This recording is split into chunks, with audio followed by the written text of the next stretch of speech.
Thank you for joining us for this recorded version of the Community Services Sector Program Information Session. Your presenters today are Rhonda Leeson and Maya Mikarovska. We are both Senior Managers in the Community Impact Department at United Way Toronto and York Region. This is the most significant open call for funding coming from United Way in several years. Our goal for the session today will be to share information that will help you with your application. We also want to manage expectations. This is our agenda for the recorded session. If you have questions at the end of this, please contact a staff member at United Way. We will provide the contact details at the end of this presentation.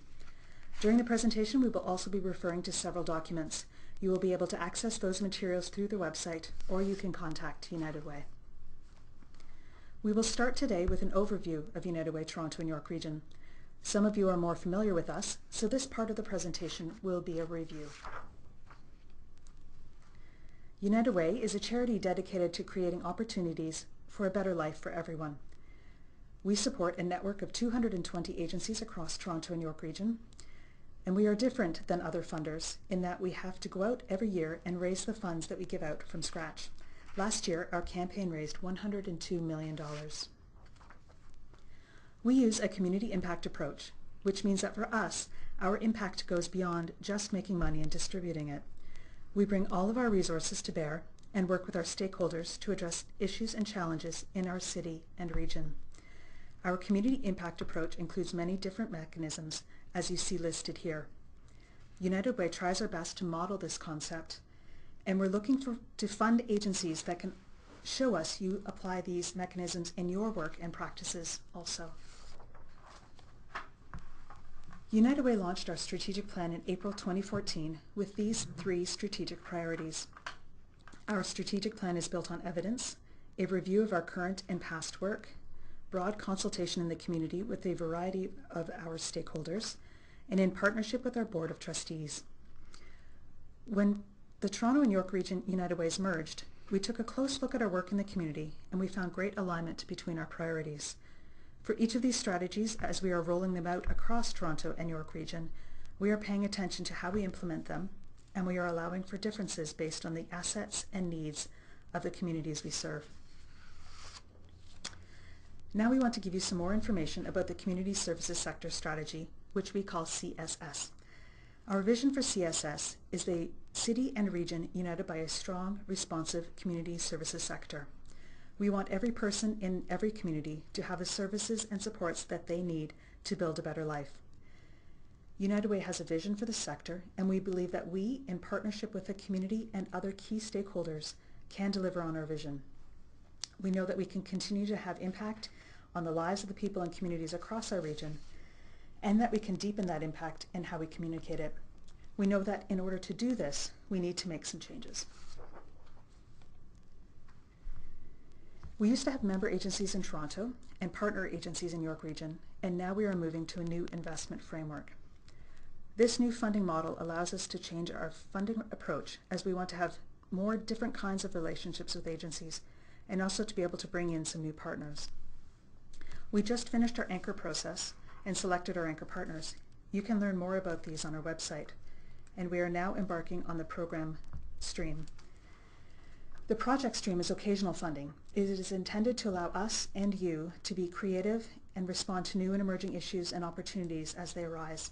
An example of this is the Syrian Refugee Fund that we implemented last year. For CSS, the first focus of our assessment is a poverty lens. While there is no official measure of poverty in Canada, we define a state of poverty as one in which income is too low to provide for an adequate standard of living. But we know that poverty is about more than income. Poverty is also about exclusion from resources, opportunities, and connections. So for us, poverty is not about an income test or an income cutoff line. Instead, it is about ensuring a focus on organizations and programs that mitigate the effects of poverty, help people and communities move out of poverty, and/or address the underlying causes of poverty. This means we're not expecting agencies to means test clients or program participants. But we are looking for socio-demographic data to support your programs and who you serve.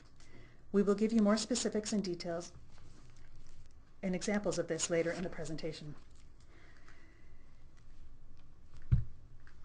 These are the other three broad lenses we will use in making our decisions. We want programs that facilitate access for equity-seeking groups. We are looking for a distribution of programs across the city and region. And we also want a broad range of programs and services with a different mix of types, sizes of programs and services, etc. Now we want to give you some more specifics about the CSS program stream. At a high level, these are our expectations of agencies we will fund through CSS. Our CSS program stream is focused on high-impact programs, and we will elaborate further in the presentation what we mean by high impact. We also have some partnership expectations for our program-funded agencies. We recommend you check out our website for the full list of these. As one example of our partnership expectations, we have some fundraising restrictions. For example, we have a list of companies that are our biggest supporters that we include on a protected list. Agencies cannot approach companies on our protected list during our campaign period, so from September 1st to November 15th. Successful new applications should anticipate receiving grants in the range of $50,000 to $100,000 per program per year, with larger amounts available only in exceptional cases. Currently funded agencies may apply to sustain or redirect the United Way funding you receive. Please note that it is unlikely that currently funded agencies will be approved for significant overall increases except in exceptional cases. In both cases, though, agencies can allocate up to 20% of your approved funding for administration costs as it relates to running the program, not for general operating of the agency as a whole. For agencies that are currently receiving any of these types of funding from United Way, the funding is committed until March 31st, 2018. If you want to continue getting these funds after that, you will need to reapply through this CSS program application. We will have a notice period for agencies currently funded by United Way. We are committed to 3 to 6 months of notice from the date of the allocation announcement in the case of significant reductions or discontinuation of funding that impacts programs and services. Now we would like to give you some information about the CSS program framework, which you can find on our website. For each program you are submitting, your program will need to align with one area in the program framework. We understand that a program may have several objectives and may fit under more than one of the program areas. We recommend that you choose the program area that most closely aligns with the primary objective of your program.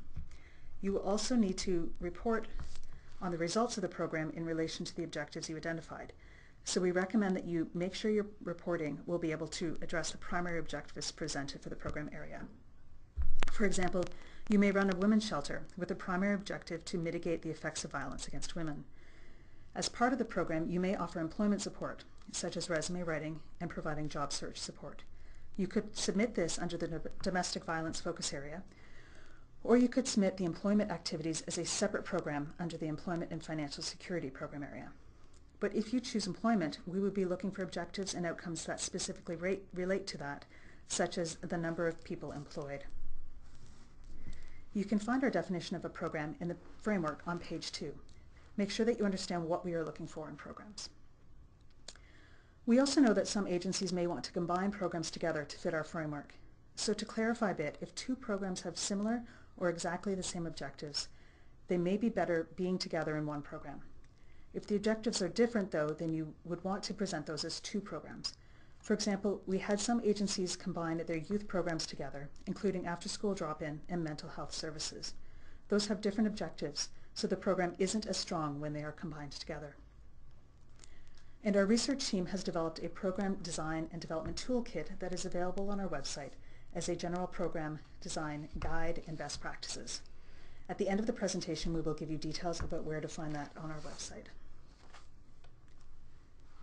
And here are the 10 focus areas of United Way's program framework: early learning and parenting, enrichment and skill building programs for middle years, youth development, homelessness and homelessness prevention, employment and financial security, counseling and mental health for individuals and families, programs to support people to live independently, community building and connections, programs to address domestic violence, and social and systems change. These 10 focus areas are all part of our program framework. The last one, social and systems change, will have different questions in the application for these programs and different assessment areas and considerations.